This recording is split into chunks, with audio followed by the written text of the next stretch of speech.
Bonjour à toutes et tous. Ravie de vous accueillir ce matin pour ce premier webinaire «Je choisis la French Tech» avec, Cohorts, l'un des adhérents de l'association. Nous avons voulu, ce webinaire, qui s'inscrit donc dans un programme national qui s'appelle «Je choisis la French Tech», qui a pour objectif d'augmenter les achats de solutions de start-up auprès des donneurs d'ordre publics et privés. Donc on essaye, à notre échelle, de favoriser déjà ces rencontres entre acheteurs, et dirigeants de start-up, d'une part, en travaillant avec, des acheteurs comme ceux d'Orange ou de Michelin, mais également avec tout un panel d'ETI qu'on est en train de réunir pour la rentrée de septembre. Mais on sait aussi que, les relations entre parfois des grands groupes et des startups sont parfois complexes à comprendre. Par quel canal passer? Comment je dois aussi me préparer quand je suis une startup? Comment je dois me prémunir aussi parfois de certains risques? Et donc l'objet de ce webinaire, c'est justement de vous proposer, à travers l'heure qui arrive, des témoignages du Rex et le partage de bonnes pratiques pour vous aider, vous, start-up, donc dans le domaine de la santé, dans vos futures approches de grands groupes. Donc nous avons, le plaisir de co-animer, ce webinaire avec donc Romain Serre, le cofondateur de Cohorts, donc qui est, comme je le disais, adhérent de la French Tech, et Manel Chic, qui est serial entrepreneur pharma et medtech. Mais je vais vous laisser vous présenter plus longuement. Ça marche. Bonjour à toutes et bonjour à tous. Déjà, je suis ravi d'être présent aujourd'hui avec vous pour co-animer ce webinaire et merci beaucoup, Lucie, de nous avoir sollicité pour le faire. Moi, de mon côté, donc, je suis Romain Serre, je suis multi-entrepreneur, je suis ingénieur de formation et j'ai aussi évolué pendant plusieurs années dans l'industrie, alors pas dans l'industrie de la santé, à des postes de direction commerciale et chef de projet, et j'étais amené aussi à traiter avec des grands comptes.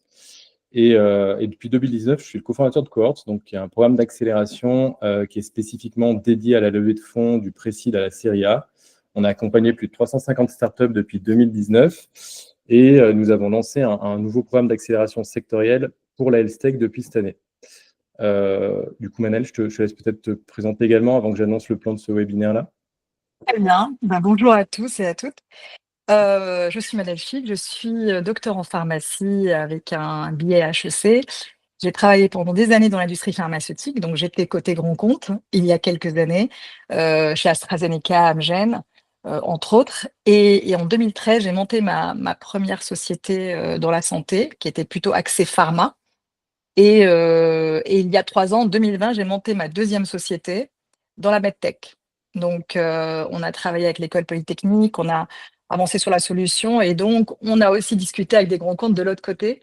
Donc j'ai une expérience là-dessus et aussi je suis mentor chez Cohorts avec des entrepreneurs et j'aide des entrepreneurs en général dans leur board où je les aide à développer leur stratégie commerciale ou leur levée de fonds. Voilà.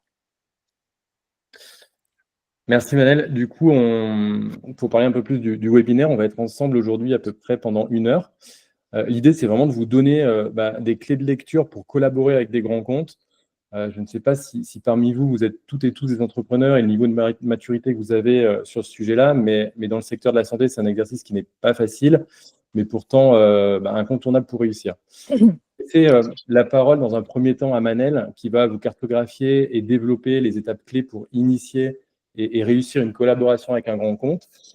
Ensuite, Manel, on passera à une seconde partie où je vais te poser quelques questions. Je vais te cuisiner un petit peu sur tes expériences passées pour rendre tout ça encore plus concret et amener un maximum de valeur aux personnes qui sont présentes aujourd'hui. Et enfin, on a prévu 15 minutes à la fin de ce webinaire pour que vous puissiez poser vos questions directement à Manel. Je vous invite dès à présent à les écrire et les partager sur le chat tout au long du webinaire. Et Lucie viendra relayer vos questions auprès de Manel sur cette troisième partie. Manel, si tu es prête, du coup, on peut démarrer cette première partie où je te laisse la parole, du coup. Avec plaisir. Alors, l'objectif de ce webinaire qu'on vous propose, c'est vraiment de parler concrètement de chaque étape quand on discute avec un grand compte. Donc, travailler avec un grand compte, c'est une opportunité majeure pour toutes les startups. On le sait, c'est comme ça qu'on va démarrer nos ventes, c'est comme ça qu'on va asseoir notre crédibilité. Mais il faut savoir que les grands comptes, quand je parle de grands comptes, soyons clairs, hein, on parle d'hôpitaux, d'assureurs, de laboratoires pharma, de laboratoires medtech. Hein. Donc ça, c'est les futurs clients, mais c'est aussi nos grands comptes. Ils sont complexes. C'est des structures complexes à plusieurs niveaux. Premièrement, ils fonctionnent en silo. On a différents départements. On a l'impression qu'on a un seul interlocuteur quand on discute avec des grands comptes, mais pas forcément l'interlocuteur que vous avez va décider à la fin de travailler avec vous ou pas.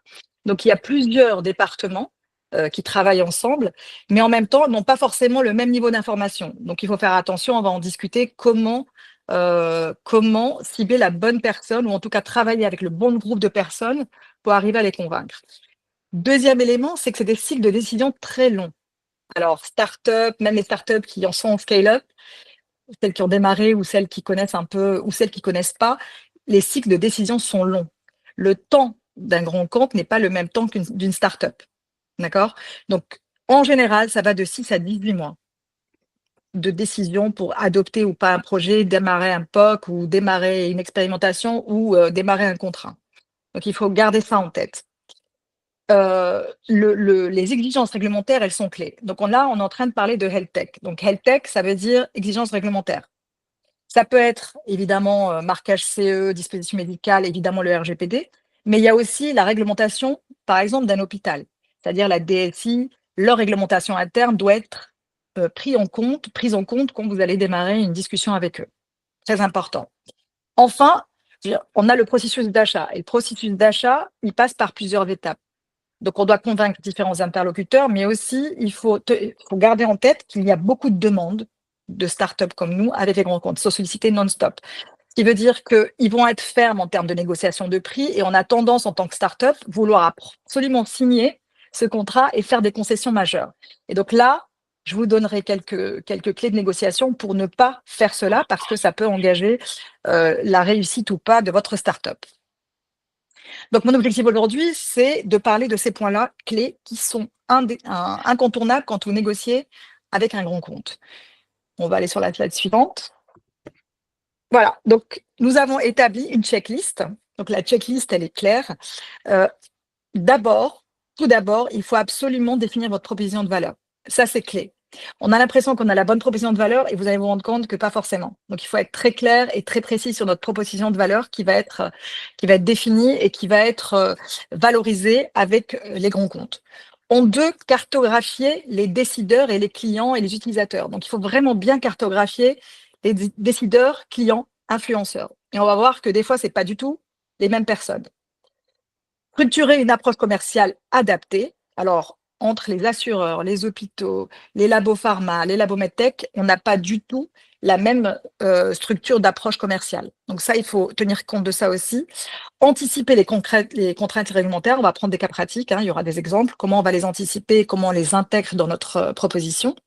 Enfin, gérer efficacement le cycle de vente et l'après-collaboration. C'est-à-dire qu'une fois qu'on a signé, c'est pas la fin, c'est le début. C'est là où on va continuer à négocier, à discuter, parce que pour une start-up, le premier deal est le plus important. C'est votre crédibilité qui est en jeu et la suite de votre réussite. Alors, commençons par la première étape, affiner sa proposition de valeur. Alors, la proposition de valeur, c'est ce qui va vous différencier votre start-up et convaincre un grand compte qu'il a besoin de votre solution. D'accord? Si elle est vague ou trop générique, votre projet risque d'être ignoré. On est clair, hein. On n'a pas le temps, quand on est un grand compte, de réfléchir à votre place. C'est à vous de définir le besoin du grand compte, l'hôpital, l'assureur ou le labo, quel est véritablement son besoin, et il faut être précis, clair et impactant. Alors, quel problème concret résolvez-vous? On a l'impression que c'est une question simple, mais même moi, je suis passée par la redéfinition. J'ai pivoté plusieurs fois avec ma solution parce que j'ai redéfini le vrai problème, parce que je pensais que j'avais identifié le vrai problème, mais même pas. Donc, en fait, déjà, quand vous mettez en place votre solution, quel que soit le stade de votre startup, on est d'accord, je pense qu'il y a tous les niveaux de startup ici, quel que soit le stade de votre startup, avant même, quand vous avez une bonne idée, il faut la tester avec le client final. Donc, il est très important de ne pas sauter cette étape. Si vous n'avez pas testé votre idée, pas avec votre cercle proche, mais avec le client final, celui qui va acheter, est-ce qu'il va l'acheter? Est-ce qu'il va l'acheter telle qu'elle est? Et combien il est prêt à payer? Ça, c'est des éléments que vous devez absolument intégrer dès le départ, avant même de créer votre société. Donc, même quand vous avez l'idée, faites une étude de marché, allez interviewer les personnes dans les hôpitaux, allez interviewer les assureurs, allez interviewer les personnes dans les labos pharma, renseignez-vous, faites un benchmark et soyez clair sur votre solution. Est-ce qu'elle apporte un bénéfice et est-ce qu'on est prêt à payer? Parce que souvent, je vois des solutions qui sont sympas, ce qu'on appelle cherry on the cake, mais au final, personne ne payera parce que c'est un nice to have, c'est pas un must. Donc, très important cette étape-là. Ce qui veut dire que une fois qu'on a intégré c'est quoi ma solution, qu'est-ce qu'elle apporte, il faut avoir matché avec l'interlocuteur. Donc, par exemple, est-ce qu'on résout le problème? Je vais vous donner des exemples. Un temps d'attente trop long pour les patients dans les hôpitaux, un manque de suivi des maladies chroniques, des coûts élevés des soins, des erreurs médicales à éviter, un processus administratif lourd, par exemple. Ça, Est-ce qu'on résout ce problème-là pour les hôpitaux, par exemple? Est-ce que vous l'avez intégré dans votre solution? Alors, quand on parle de proposition de valeur vague, je vous donne un exemple. Gestion du temps d'attente dans les hôpitaux. Alors, si j'entends une proposition de valeur en tant que grand compte, une start-up qui me dit nous optimisons l'expérience patient avec une meilleure gestion de RDV, de rendez-vous, ok, ça c'est pour moi générique, c'est pas précis. Une bonne proposition de valeur, c'est notre algorithme de triage réduit le temps d'attente aux urgences de 30%, permettant d'absorber 20% de patients en plus, sans embaucher de personnel soignant en plus. Ça, c'est une proposition de valeur qu'un interlocuteur comme un hôpital peut comprendre parce qu'il voit exactement comment je vais utiliser cette solution et qu'est-ce que ça va m'apporter en termes de ROI. C'est pour ça que je parle de proposition de valeur précise.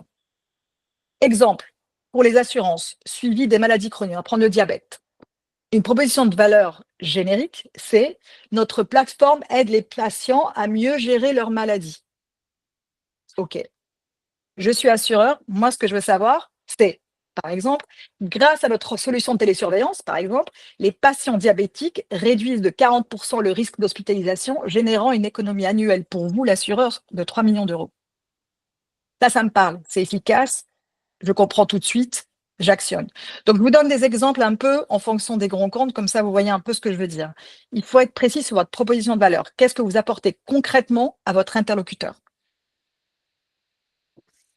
Pourquoi votre solution est différenciante et indispensable? Alors, encore une fois, les grands comptes, ils reçoivent des dizaines de propositions par semaine. Ne croyez pas que vous êtes les seuls. Il y a plein d'idées, il y a plein de propositions qui soient innovantes ou pas. Ils en reçoivent énormément. Donc, il faut vous sortir du lot. Et comment sortir du lot? C'est être précis sur ce que vous offrez et comment vous la rendez unique. C'est-à-dire bien connaître quels sont vos concurrents. Faites votre étude de marché en disant, dans cet hôpital, par exemple, quelles sont les autres solutions semblables qui existent. Et ça, cette info, vous l'avez dès le départ. Vous vous souvenez quand je vous ai dit au tout début, avant même de démarrer sa boîte ou avant même d'aller plus loin, bien checker, bien faire une étude du marché avec votre client final et voir dans cette étude de marché qu'est-ce qu'il utilise actuellement. Ça, c'est une question clé. Qu'est-ce qu'il utilise actuellement? C'est comme ça que vous saurez dans cet hôpital quelles sont les autres solutions utilisées. Et c'est comme ça que vous allez vous différencier. Au-delà de la proposition de valeur, c'est comme ça que vous saurez. Est-ce que vous différenciez par le prix, vous différenciez par la qualité, par la rapidité? Donc, il y a plein de critères que vous voulez savoir dans cette étape-là. Et c'est ce que vous allez remettre sur la table quand vous allez négocier avec les grands comptes. Alors, il faudra des résultats tangibles. Alors ça, je pense que quand on est dans la health tech, on le sait déjà, mais voilà, je le dis quand même. Les grands comptes, ils ne veulent pas de promesses. Ils veulent des bases scientifiques, études, par exemple cliniques, ou des preuves scientifiques que votre solution va démontrer ce que vous dites, va apporter ce véritable bénéfice. Donc, des données chiffrées, des études de cas, des essais cliniques, donc un ROI, tout ça, tout ce qui est chiffré, clé, démontrable, doit être présenté au grand compte.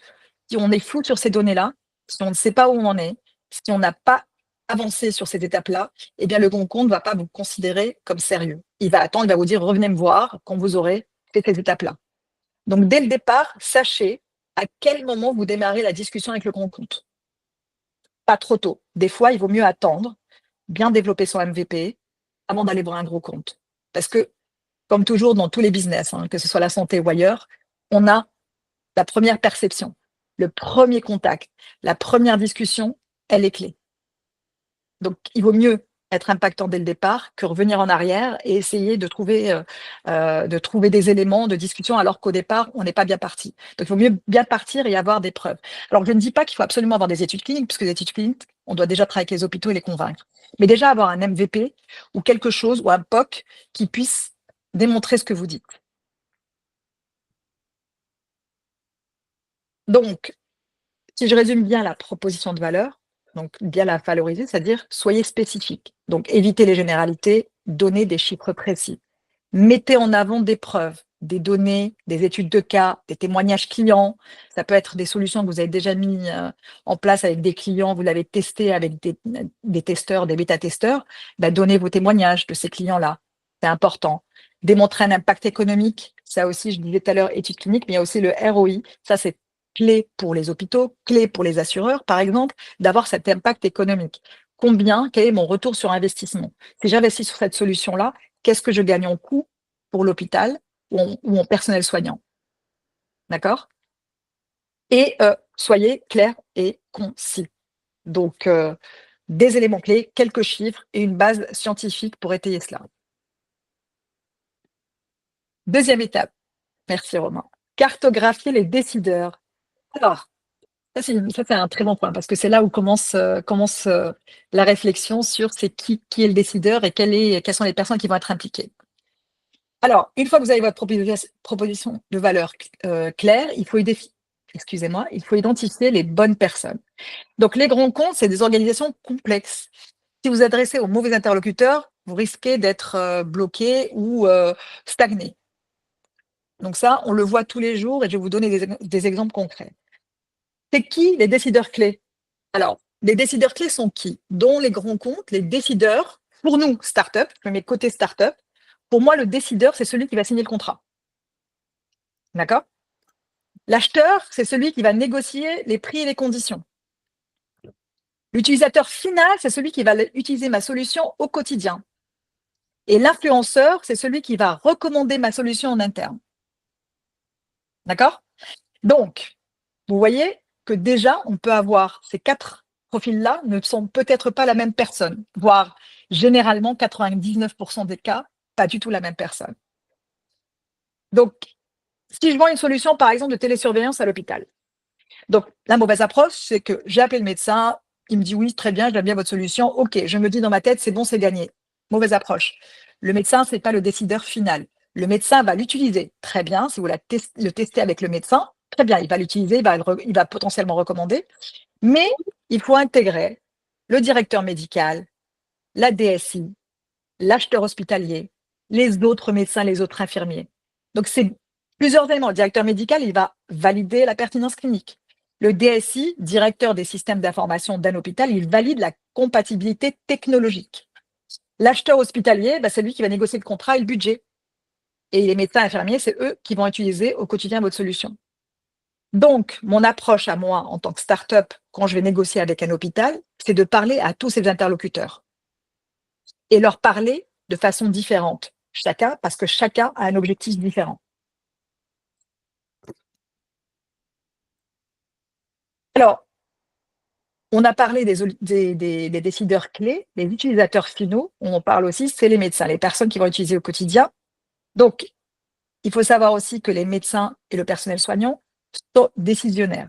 Même si ce n'est pas eux qui vont acheter au final, parce que le budget ne dépend pas d'eux, il y a des budgets qui sont négociés au niveau de l'hôpital, c'est très important de parler avec eux pour qu'ils soient avocats de votre solution. S'ils aiment l'outil, ils vont le défendre. En revanche, si un médecin n'aime pas l'outil, c'est là où tout s'arrête. Pour la simple et bonne raison, c'est que si le médecin n'est pas convaincu, il ne va pas utiliser l'outil, l'hôpital ne l'achètera pas. Ça, c'est clair. Donc, il faut travailler avec tous ces interlocuteurs en parallèle. Les influenceurs internes, je ne les mets pas au niveau du médecin parce que vous pouvez avoir des influenceurs internes que vous n'avez pas considérés. Voilà, je vais vous donner un exemple.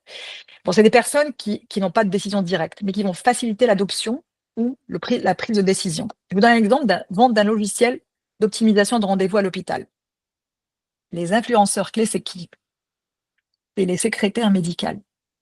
On n'y pense pas, on pense à l'hôpital, mais la gestion au quotidien de ce logiciel d'optimisation de rendez-vous, c'est qui prend des rendez-vous? C'est les secrétaires médicales et les chefs de service qui vont regarder comment ce système va permettre de gagner du temps pour les secrétaires médicales et pour le personnel soignant. Donc les secrétaires médicales, on les oublie, mais c'est elles qui vont l'utiliser. Donc si une secrétaire médicale, elle va dire cette solution me permet de gagner du temps, elle est facile, elle est utilisable, elle est intégrable, je peux vraiment l'utiliser de manière facile avec l'équipe, et je peux montrer très rapidement, eh bien, elle sera votre avocate. Donc, ne pas négliger tout le monde. D'où l'importance de la cartographie de tous les interlocuteurs de votre grand compte. Alors là, je m'adresse beaucoup à l'hôpital. On va parler des labos, les laboratoires pharma ou les laboratoires medtech. Les influenceurs, c'est qui? Eh bien, on a le décideur, ça va être évidemment celui qui va acheter, donc l'acheteur du groupe pharma ou du labo pharma, mais c'est les chefs de produits en général, ceux qui font le marketing du produit, qui sont responsables du marketing, qui vont décider avec leur directeur marketing de prendre ou pas cette solution, de travailler ou pas avec cette start-up. Mais attention, il y a les équipes réglementaires, parce que vous savez, on doit toujours, côté labo comme côté hôpital, mais côté labo pharma, valider la conformité. Et donc, l'équipe réglementaire doit regarder votre start-up, votre solution dans le détail. Donc, ça peut ralentir ou accélérer le projet, mais vous devez travailler avec l'équipe réglementaire. Et puis aussi, vous avez l'équipe médicale dans un laboratoire pharma, les médecins partenaires qui, eux aussi, vont donner leur avis. Donc, le chef de produit, évidemment, c'est lui qui va acheter la solution, mais à côté, il va écouter, ça a été mon cas, l'équipe réglementaire et l'équipe médecin qui s'occupe de cette pathologie pour laquelle vous allez apporter une solution pour les patients. Donc, décideurs, utilisateurs, influenceurs. Alors, les influenceurs, c'est eux qui peuvent être votre meilleur allié. Et c'est là où je vois que beaucoup de startups ne définissent pas. Ils vont directement sur l'achat ou la DSI ou le médecin. Mais ils ne combinent pas, ils ne regardent pas qui va influencer, qui va m'aider à influencer, qui va être vraiment déterminant sur la décision finale si j'ai coché toutes les cases de la DSI, du réglementaire, du prix. Donc, un des conseils, et ça je l'avais mis dans la slide, c'est LinkedIn, c'est les événements. Donc là, c'est vraiment connaître ces personnes-là, c'est les approcher par LinkedIn, c'est aller à des événements, des salons sur votre domaine qui existent tout le temps, que ce soit les labos pharma, dans les congrès ou avec les hôpitaux, et essayer de les approcher et essayer de discuter avec eux. Avant même d'aller vers la vente de votre solution dès le départ, rencontrer ces personnes. C'est plus facile de discuter avec une personne et négocier avec elle quand on l'a déjà rencontrée, on a déjà parlé avec elle sans rien lui demander, qu'après. Donc, gardez ça en tête. Alors, troisième étape, une stratégie commerciale efficace. Alors, efficace et gagnante, évidemment. Alors, une fois que vous avez identifié les bons interlocuteurs, vous devez adapter votre approche commerciale. Donc là, on est clair. Les grands comptes, je pense que vous le savez, mais je le redis, ne prennent pas de décision sur un coup de tête. Ça n'existe pas.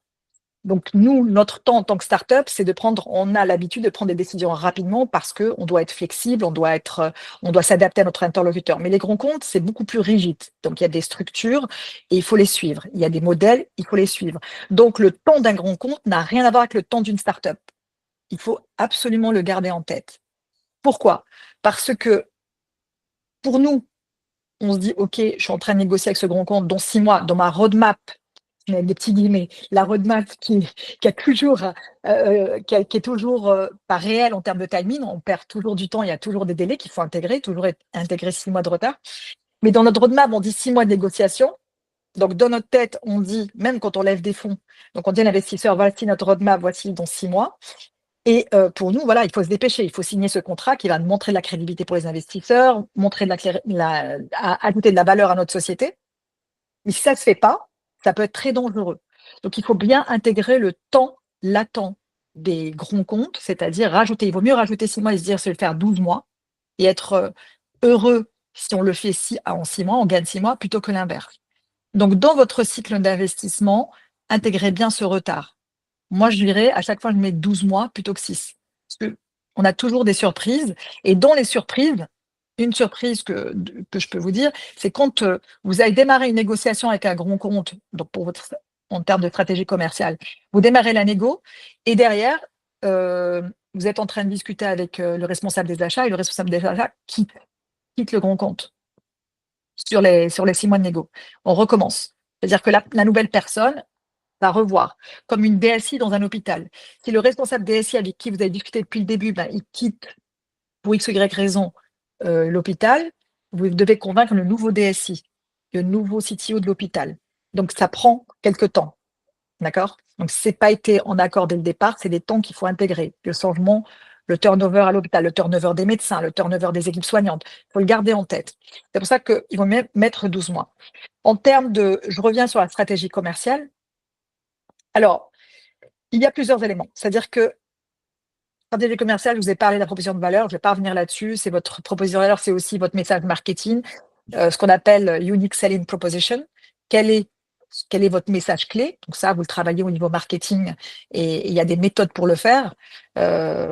Et c'est très simple, enfin c'est très simple. Il faut choisir des messages clés qui reviennent souvent et qu'on développe avec nos interlocuteurs. C'est-à-dire matraquer le même message. Quels sont mes avantages? Qu'est-ce qui me différencie de ce qui existe aujourd'hui?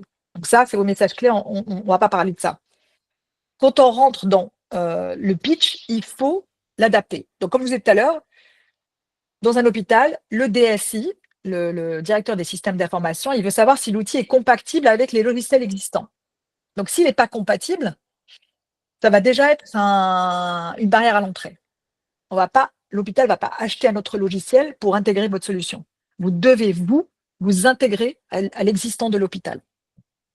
D'où la première étape, je me renseigne comment fonctionne l'hôpital, qu'est-ce qu'il utilise. Et pas tous les hôpitaux, parce qu'on a le privé et le public, en France ou à l'étranger, si vous partez au niveau international, parce que j'ai beaucoup travaillé et je travaille toujours avec beaucoup de pays dans le monde, ce n'est pas du tout les mêmes systèmes. Donc, il faut garder ça en tête. Le deuxième élément, c'est le directeur médical. Le directeur médical, il veut l'outil qui améliore la qualité des soins. Donc là, vous avez un argument médical. Voilà, avec les essais cliniques qu'on a fait sur 500 patients, on a eu 20% de succès, on a eu 6 mois de moins d'hospitalisation calculée, on a eu tel coût qui a été réduit. Donc voilà, ça c'est pour le directeur médical. Le directeur financier, ROI, les coûts pour l'hôpital. Quels sont les coûts que je réduis pour mon hôpital en termes de, par exemple, moins de lits occupés. Donc, ça peut être un sujet qui est important, évidemment, le turnover. Moins de temps pour le personnel soignant. Ils vont consacrer moins de temps sur cette tâche-là, donc ils vont être plus concentrés sur une autre tâche. Donc, ça peut être aussi un argument financier important avec le directeur financier.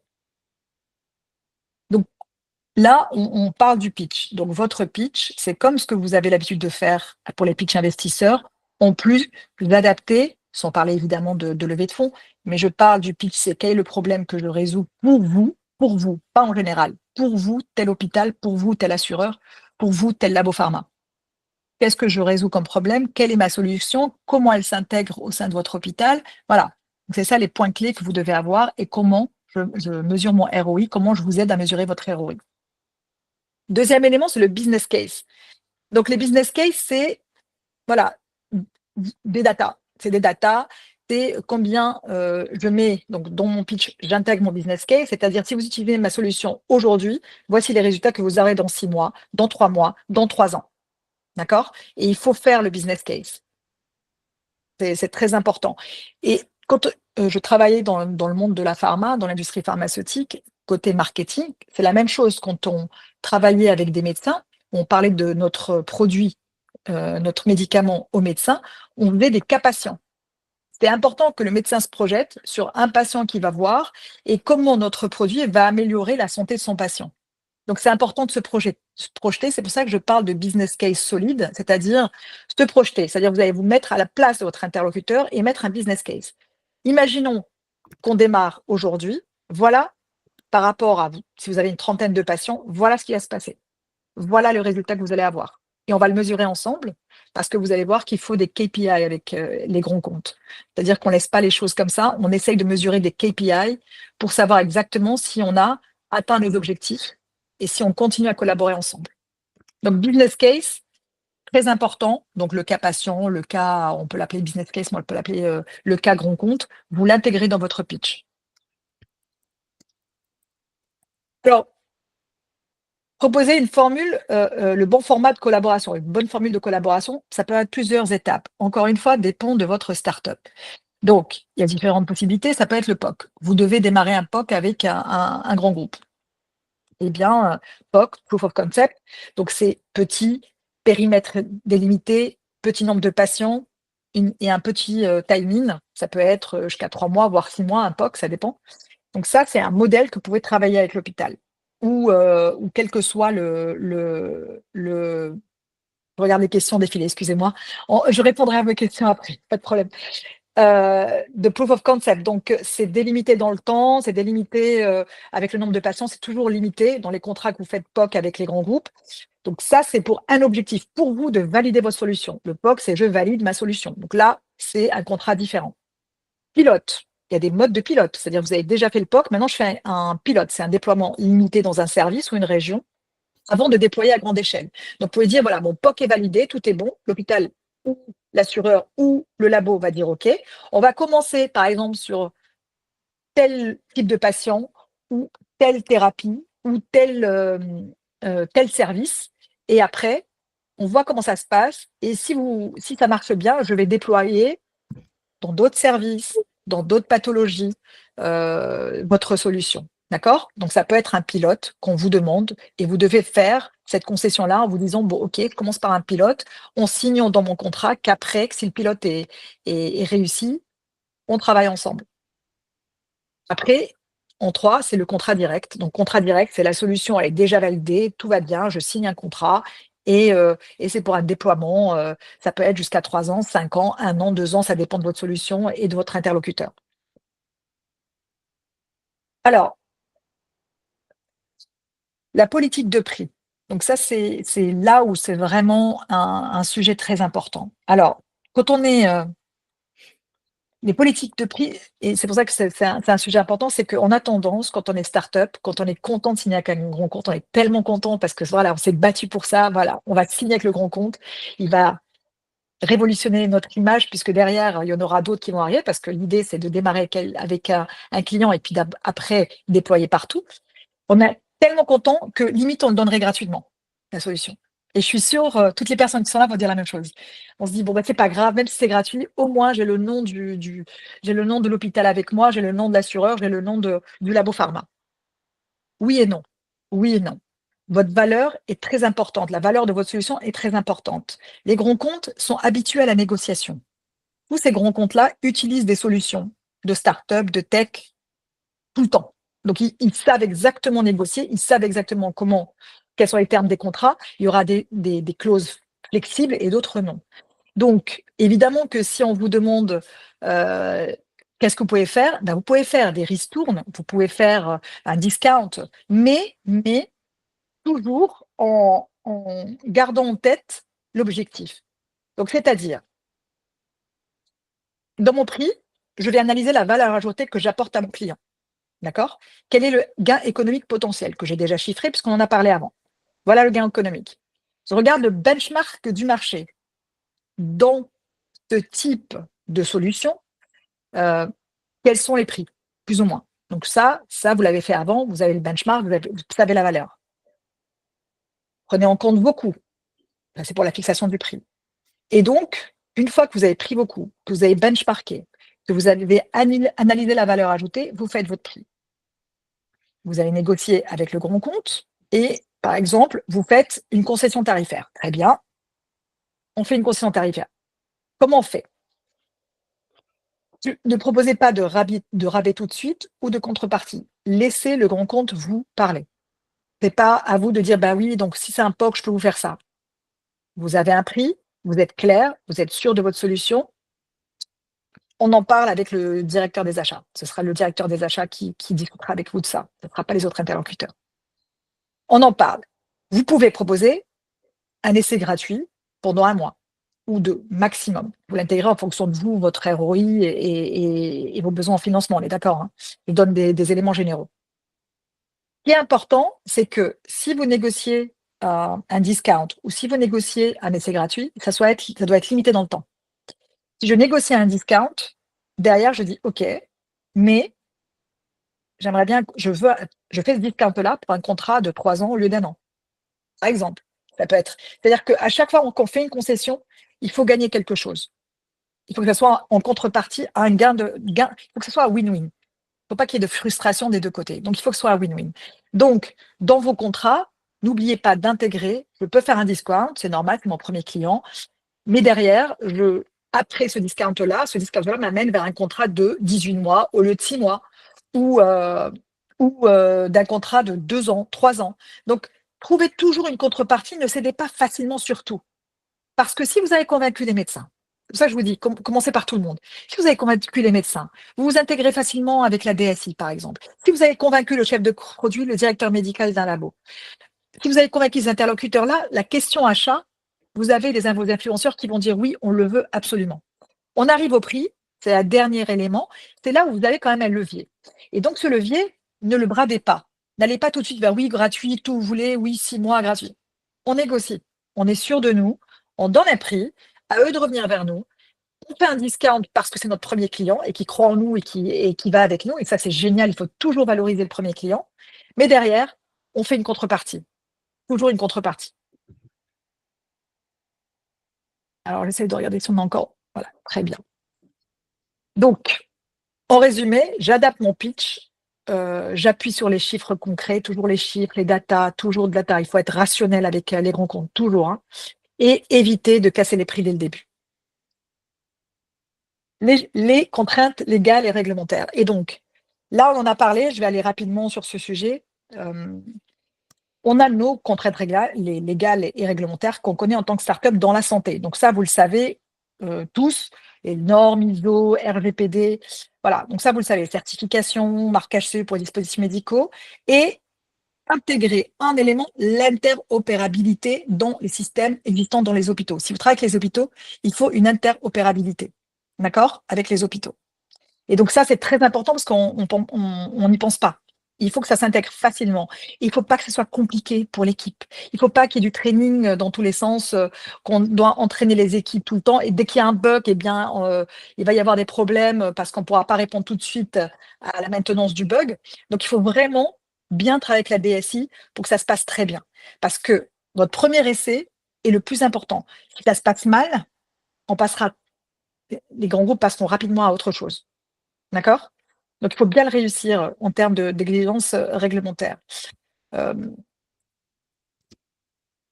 Donc, voilà, anticiper les documents légaux. Alors, les exigences réglementaires, moi, je vous conseille pour les startups MedTech, HealthTech, d'avoir évidemment une DPO avec vous dès le départ, qui va être là pour vous aider. Moi, c'est ce qu'on a fait avec ma startup. Donc, qui vous aide, ça peut être freelance, qui travaille quelques jours par mois au début parce que vous n'avez pas encore votre solution. Alors, souvent, les startups, on se dit, bon, on n'a pas encore tous les fonds, pourquoi prendre tout de suite une DPO? Mais il faut le faire parce que c'est vraiment important. Il y a des choses qu'on ne voit pas, nous, en tant que cofondateur, CEO ou CTO, que la DPO va voir tout de suite et va être une grande aide. Et d'ailleurs, quand vous négociez avec les hôpitaux, par exemple, typiquement les hôpitaux, les DPO discutent entre elles. Hein. Donc, il faudra la DPO parce qu'un hôpital ne peut pas signer avec une start-up MedTech si vous n'avez pas un DPO qui va s'assurer la compliance en termes d'RGPD et la compliance en termes de toute la solution, comment elle va se déployer par rapport au patient final, par rapport à l'utilisation à l'hôpital.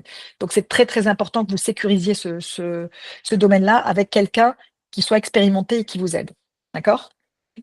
Donc, quand je parle de documents légaux, honnêtement, moi, c'est un conseil que je vous donne, prendre toujours des experts parce qu'il vaut mieux payer un peu plus de votre budget, mais avoir de l'expertise derrière parce que vous allez gagner du temps, de l'argent, vous allez éviter des problèmes. J'ai vu des startups qui ne l'ont pas fait et que finalement, ils n'ont pas pu signer avec l'hôpital parce qu'ils n'avaient pas mis en place toutes les étapes dès le départ. Enfin, c'est vraiment important de démarrer bien. Il vaut mieux bien démarrer qu'après rattraper les erreurs du début parce qu'on perd du temps et de l'argent. Donc, je pense que là, je ne sais pas sur le timing, donc je vais laisser un peu de temps. Et donc, côté légal, je pourrais prendre des questions après, il n'y a pas de problème. Et donc, la dernière étape, c'est le cycle de vente et la pré-collaboration. Alors là, ça, c'est très important parce que on a l'impression que dès que le contrat est signé, ça y est, on y arrive. Eh bien non. Si le cycle de vente, avec les grands comptes, il est long et complexe. Donc, ça ne signifie pas que tout est gagné dès que vous avez signé un contrat. Il faut piloter la relation, démontrer l'impact et capitaliser sur le partenariat. D'accord? Donc, quand je dis développer la relation ou piloter la relation, c'est d'être là tout au long de cette relation. Si on démarre et on est content avec un hôpital ou avec un labo pharma, il faut être impliqué. On passe pas à autre chose. Et moi, souvent, ce que je dis aux CEO et aux cofondateurs, même avec le CTO et l'équipe, c'est que tout le monde soit impliqué sur ce premier client. C'est vrai qu'on est débordé quand on est une startup, on n'a pas beaucoup de personnes dans l'équipe, mais il faut absolument que le CEO soit impliqué avec ce client-là, de montrer que vous êtes là, de montrer, de faire régulièrement des feedbacks, avoir le feedback des équipes, travailler à l'amélioration de la solution, mais vraiment, il faut vraiment être présent, car c'est ça qui va définir la suite pour vous avec ce grand compte-là et va ouvrir les portes, parce que c'est le bouche à oreille dans la santé, et va vous permettre de communiquer aussi. Parce que ce qui est important aujourd'hui, c'est pour les startups, c'est de communiquer d'une réussite, d'une collaboration. Donc, avec une belle réussite comme celle-ci, les médecins vont parler autour d'eux, forcément. Les hôpitaux, ils sont ravis, mais vous aussi, vous l'utilisez en termes de vitrine par rapport à votre communication. C'est-à-dire le succès, pour vous, c'est génial. Et souvent, avec les labos ou même avec les hôpitaux, vous pouvez faire des publications ensemble sur votre solution. Il faut y penser, travailler avec les hôpitaux pour faire des publications qui mettent en valeur leur travail et le vôtre. Donc, c'est toujours important, quand on est dans la health tech, d'avoir un feedback de grands comptes qui sont établis dans la profession. Donc, n'oubliez pas une chose, je réfléchis, je parlais parce que j'ai vu une question tout à l'heure et c'est pour ça que je reviens dessus, le suivi des KPI. Alors, il y avait une question là-dessus. Les KPI, c'est en fonction de vos solutions. Donc, les KPI, c'est exactement ce que vous avez dit dès le départ. Donc, mon KPI, c'est ce que j'ai dit au départ. Si je dis je vais réduire de 20% le taux d'occupation des lits, eh ben, il faut qu'on retrouve à peu près 20% dans votre taux d'occupation des lits quand vous avez commencé votre collaboration. Si je dis que je gagne en productivité ou j'améliore les soins, eh bien, les chiffres que vous mettez à côté, il va falloir les démontrer avec l'hôpital. Donc ça, c'est important. Quand je dis KPI, c'est ça. C'est est-ce que j'ai délivré ce que j'ai dit? Donc, c'est à vous de fixer les KPI avec l'hôpital. C'est à vous de mettre en place ces KPI et de les suivre en fonction du temps que vous avez. C'est-à-dire, est-ce que c'est mensuel? Est-ce que c'est bimensuel? Est-ce que c'est au bout de 6 mois? Donc, c'est important d'avoir ces KPI qui, pour vous, vous dites, voilà, c'est factuel. On a réussi à faire ça. On peut même publier là-dessus après. Et pour l'hôpital, de lui aussi voir que c'est factuel. Parce qu'encore une fois, comme je l'ai dit au départ, il y a plusieurs départements et pas tout le monde communique. Donc, il faut avoir quelque chose, une fiche factuelle qui dit à tout le monde, qui accorde tout le monde, plutôt que ce soit une perception. Donc, voilà, donc la checklist, je m'arrête là pour laisser le temps aux questions. Donc, voilà, vous avez vu la checklist. Je pense qu'elle est claire. Si vous voulez plus après, n'hésitez pas à poser des questions. Eh ben, merci beaucoup, Manel, pour cette première partie déjà très riche. Peut-être avant d'entrer dans l'interview, je voulais dire 2 mots en fait, sur le programme d'accélération Health qu'on a structuré cette année avec toi, notamment Manel. On se connaît déjà depuis pas mal de temps et je tenais à te remercier énormément pour ta confiance et l'engagement que tu as aussi auprès des entrepreneurs. Comme on vient de le dire, en fait, le secteur de la santé, donc c'est un secteur qui est compliqué. Pour moi, c'est peut-être le plus compliqué que j'ai vu en termes de market access. Et c'est pour ça justement qu'on a souhaité structurer un programme d'accélération qui est dédié à ce secteur et qui a surtout en fait été co-construit et opéré par des entrepreneurs et investisseurs majeurs du secteur, dont Manel fait partie. Et donc, c'est un programme qui est 100% en ligne. On accompagne des startups partout en France, qui représentent à peu près 35 heures réparties en 9 semaines et qui repose sur un réseau de mentors exceptionnels, comme notamment Fabrice Romano, qui est le cofondateur de Terranova, Mathilde Rouzic, qui est la cofondatrice d'Eloker, ou encore Célia Maury, qui a développé Doctolib en Allemagne, ou également Willy Brand, qui est le cofondateur des fonds Daphne et du Galion.exe, qui investit également dans la health tech. Donc, c'est important de le dire, mais c'est un accompagnement qui est sur mesure, où l'objectif, c'est vraiment d'accélérer individuellement les startups qu'on accompagne dans leur market access, leur business et leur obtention de financement dilutif et non dilutif. Et la prochaine cohorte, elle démarre le 22 avril. L'appel à candidature, il est ouvert jusqu'au 8 avril. Donc, si vous souhaitez en savoir plus, on peut se prendre un moment pour en discuter.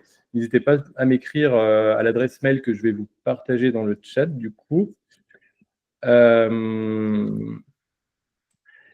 Et je vous propose maintenant qu'on passe à l'interview. Alors, je vous fais juste un petit rappel. Donc, si vous avez des questions qui vous viennent et que vous souhaitez poser à Manel, je vous invite à les écrire tout au long de l'interview et Lucie, du coup, les relaiera auprès de Manel dans cette troisième partie.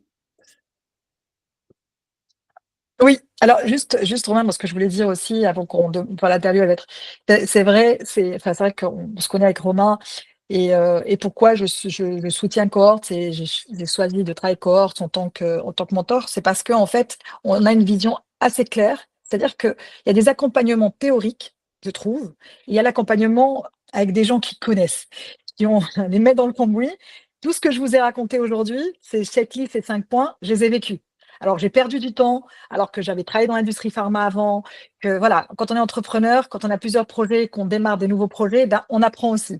On n'a pas la science infuse et on apprend en discutant avec les gens, en faisant de nous-mêmes, parce que moi, j'ai une solution que j'ai développée pour les hôpitaux et pour le personnel soignant. Donc, je sais, ce que je vous dis là, je l'ai vécu, je le travaille au quotidien, je vois d'autres startups dans les incubateurs aussi dans ce domaine-là, voir les points de blocage et comment on peut, et je les aide des fois à résoudre leurs points de blocage.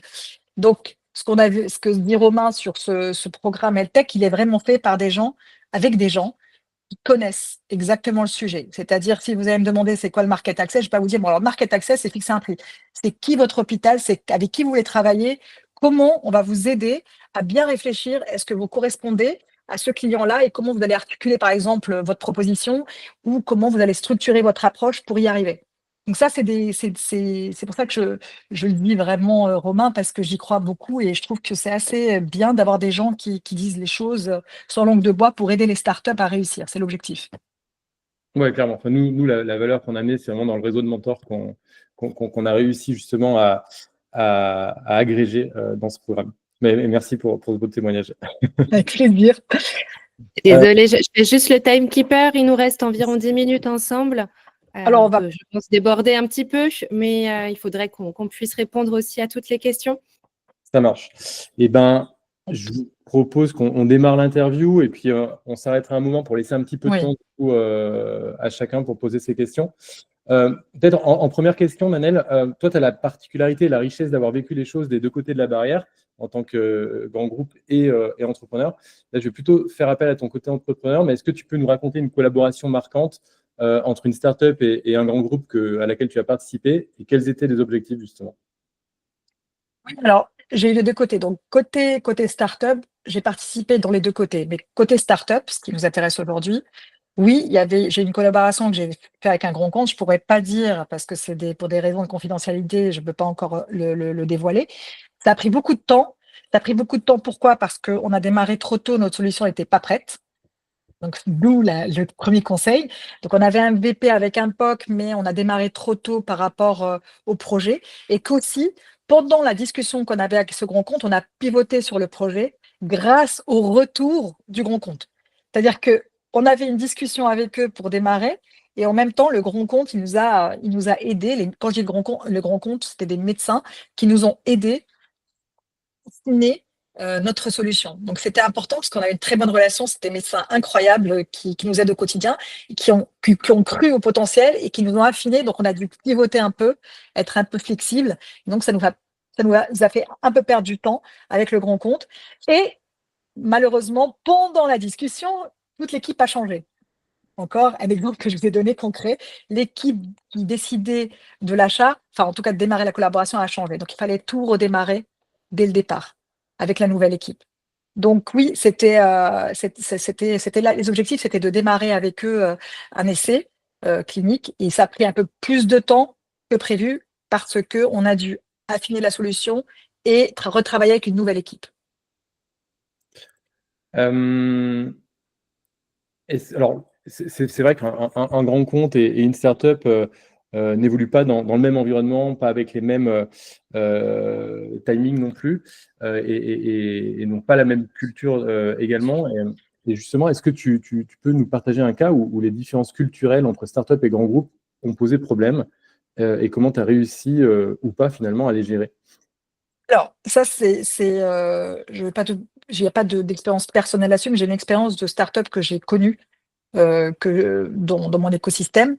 Et il y a eu je parlais de timing. Donc, la start-up voulait travailler avec un labo pharma et la start-up était en discussion avec le labo pharma depuis plusieurs mois sur un programme patient.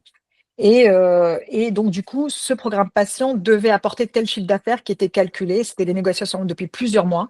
Et ça a été aussi divulgué aux investisseurs. Évidemment, quand vous parlez avec des investisseurs, vous leur dites, voilà, dans ma roadmap, voilà le client, voilà ce qu'on va signer, voilà le montant qu'on va avoir, etc. Et finalement, ça ne s'est pas fait. Donc, le temps, comme je vous disais, le temps n'était pas le bon, c'est-à-dire qu'il fallait rajouter un peu plus de temps et travailler sur sa trésorerie ou en tout cas essayer de faire des levées de fonds en parallèle, histoire de combler ce temps-là. Mais ils ne l'ont pas fait parce qu'ils étaient persuadés de signer et d'avoir. Mais le laboratoire n'a dépriorisé cette solution dans son budget marketing, donc c'était plus la priorité, et ça arrive, c'est normal. Des fois, vous allouez des budgets pour d'autres choses, c'est pas la faute forcément du labo. Il y a des arbitraires budgétaires qui évoluent dans le temps en fonction du produit et la performance du produit pour un labo.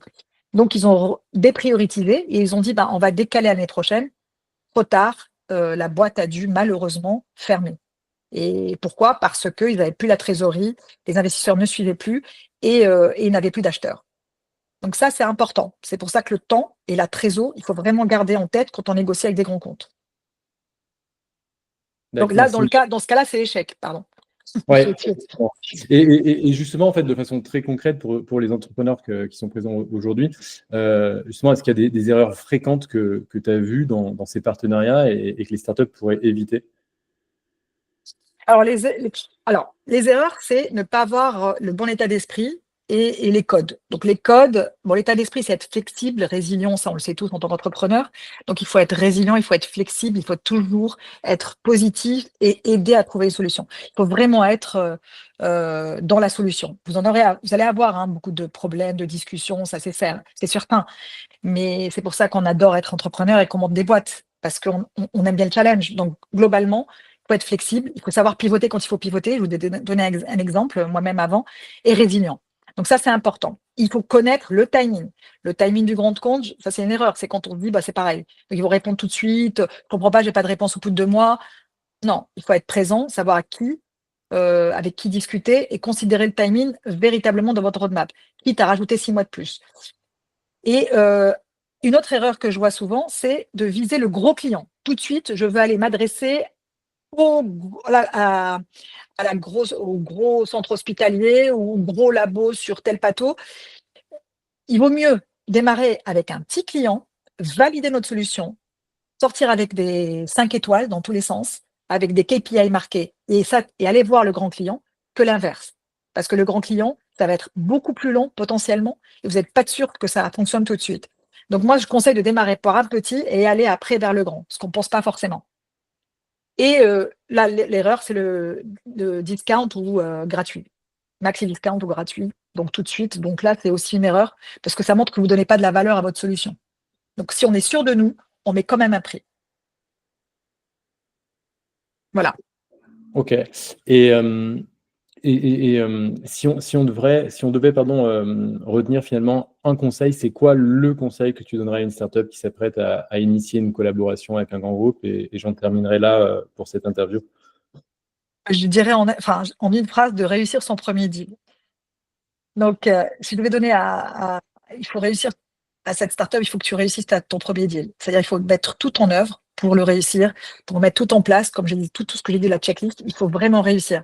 Parce que c'est ce qui va faire que les investisseurs vont continuer à en croire en toi, que tu vas continuer dans ta roadmap et que tu vas avoir par exemple des datas, du feedback et améliorer ta solution ou sinon aller voir d'autres clients. Mais il faut réussir son premier deal impérativement.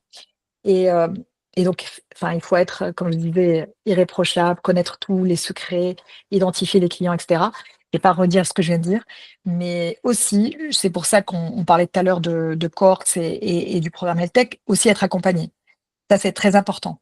C'est-à-dire, quand on est accompagné par des gens qui nous aident, que ce soit la French Tech, ma startup, elle fait partie du groupe de la French Tech. D'ailleurs, je me suis tout de suite abonnée à la French Tech parce qu'il y a toujours des discussions, toujours des experts qui vous donnent des conseils, mais aussi avec des programmes où vous avez des gens qui vous parlent à vous, qui regardent votre business plan, qui regardent votre roadmap, qui regardent votre équipe technique, qui regardent votre timing pour toute la partie réglementaire et qui vont vous aider à vous dire, voilà, vous poser les bonnes questions pour éviter les pièges.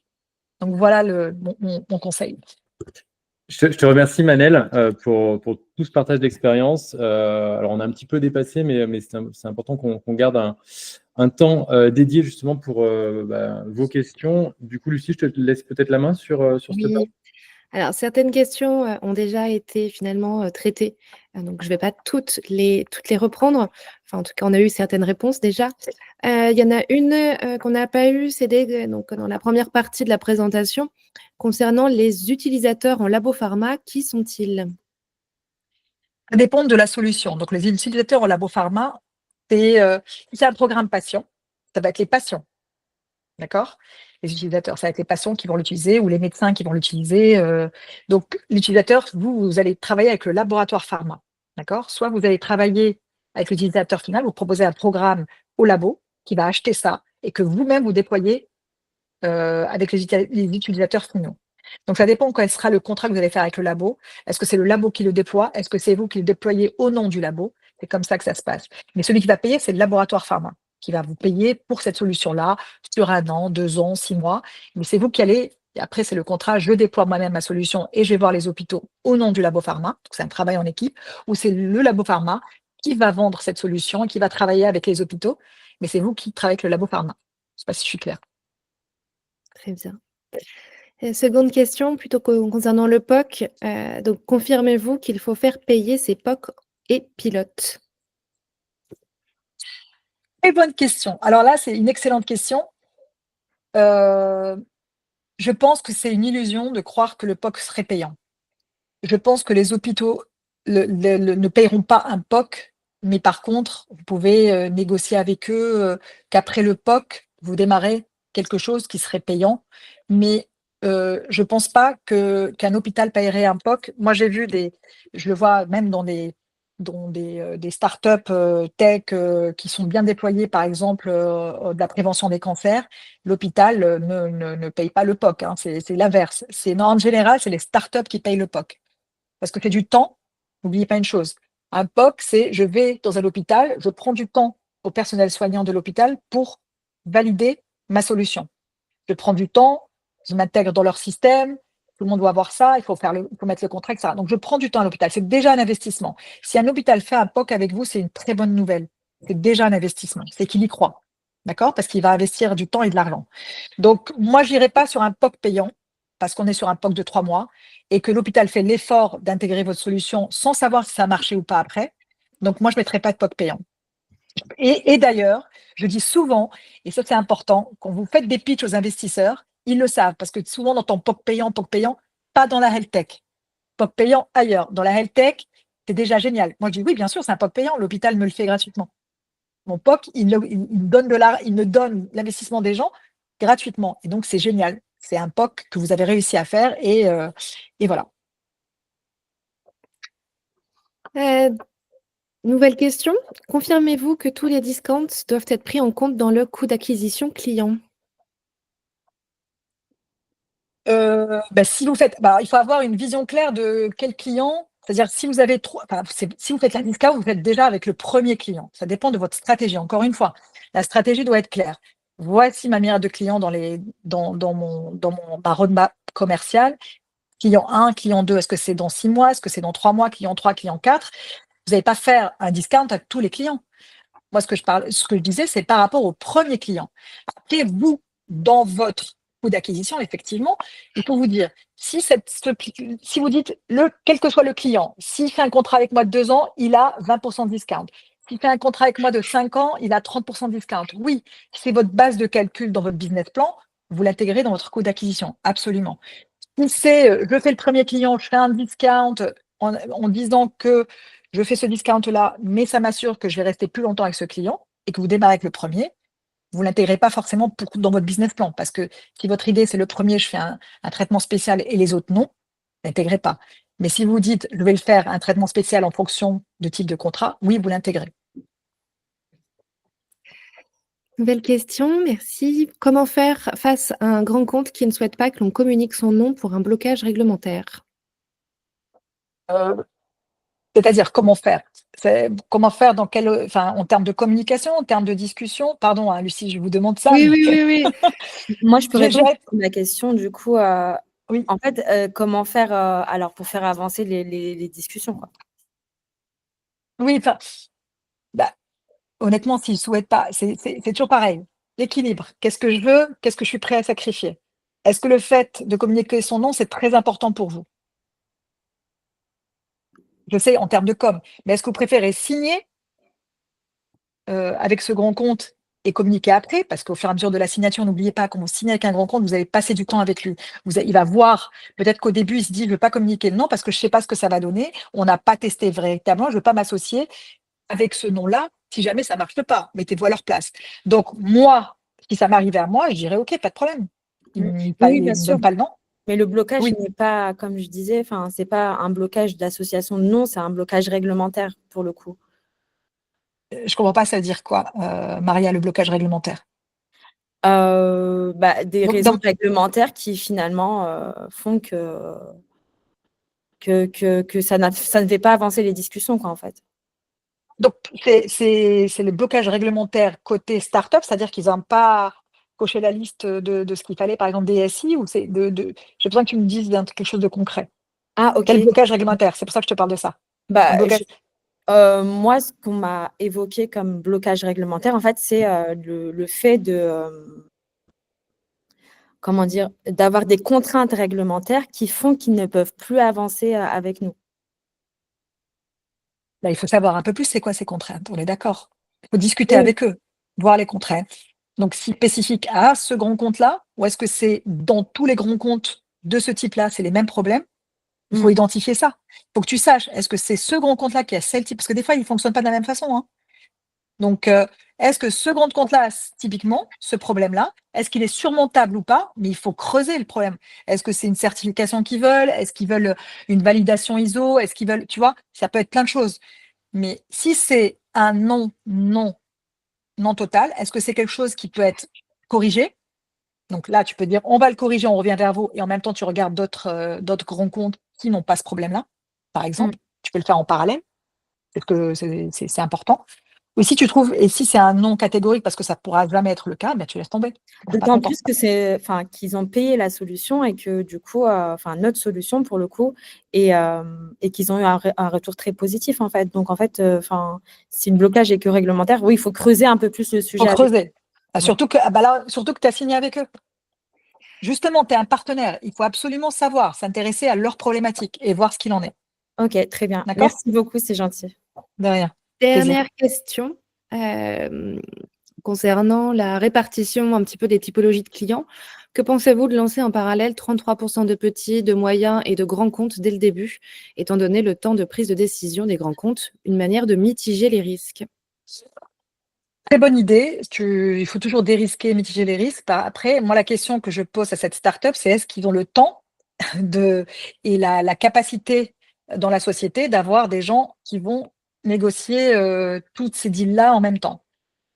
Parce que n'oubliez pas ce que j'ai dit au départ, à moins que vous ayez déjà commencé des deals, etc., hein, ça, je ne sais pas où on est le stade de la start-up. Si je démarre et je m'attaque à 50 personnes alors que je n'ai pas démarré un et je n'ai pas vu les retours avec un client, je dirais ralentissez, prenez peut-être un moyen, un petit et un grand après.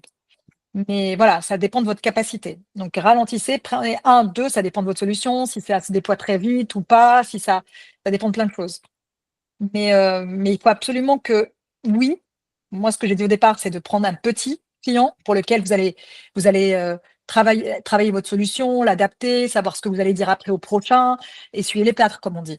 Donc voilà. Donc moi, je prendrais un petit moyen et un grand. Et commencer avec les grands, ça prend 18 mois à peu près maximum de discussion. On démarre avec le grand.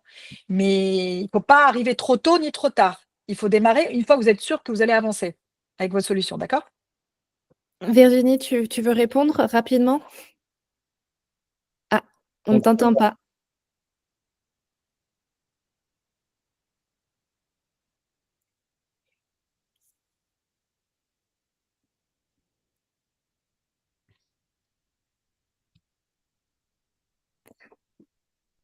Bon, c'est C'est un problème de micro, visiblement. Désolée, Virginie. Dernière petite chose, il semblerait que certains d'entre vous se soient inscrits, enfin pas inscrits, mais soient quand même venus. Notamment Maria, par exemple, nous n'avons pas tes coordonnées.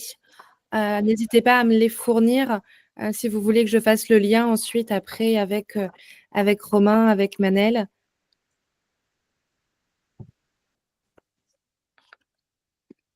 Ah, bon, et ben, on t'a pas retrouvé dans le listing, mais c'est pas grave. On va. Peux-tu nous préciser peut-être du coup ton nom de famille? On te retrouvera peut-être plus facilement. Très bien, super.